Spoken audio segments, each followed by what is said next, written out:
Paris ऑलिम्पिकमध्ये India हाऊसमध्ये खाशाबा जाधवांचं छायाचित्र झळकलंय। पॅरिसच्या भूमीत खाशाबा जाधवांना मानवंदना देण्यात आली आहे। याचा आढावा घेतलाय आमचे प्रतिनिधी संजय दुधाणे यांनी। टीम इंडिया हाऊस मध्ये आहे आणि इंडिया हाऊस मध्ये भारताचे पहिले ऑलिम्पिक पदक विजेते खाशाबा जाधव मराठमोळ्या खाशाबा जाधवांना मानवंदना देण्यात आली आहे।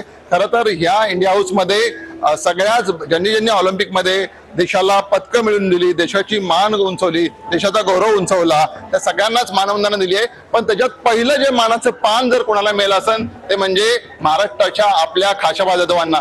खाशाबा जाधवांनी 1952 ला केडी जाधव ब्रॉन्झ, रेसलिंग 1952 हेलिसिंकी 1952च्या हेलिसिंकी स्पर्धेत कुस्तीमध्ये खाशाबांनी वैयक्तिक प्रकारात देशाला स्वातंत्र्यानंतर पहिलं पदक मिळवून दिलं होतं आणि आज इकडे इंडिया हाऊस मध्ये त्यांना अशी आगळी वेगळी मानवंदना दिली आहे।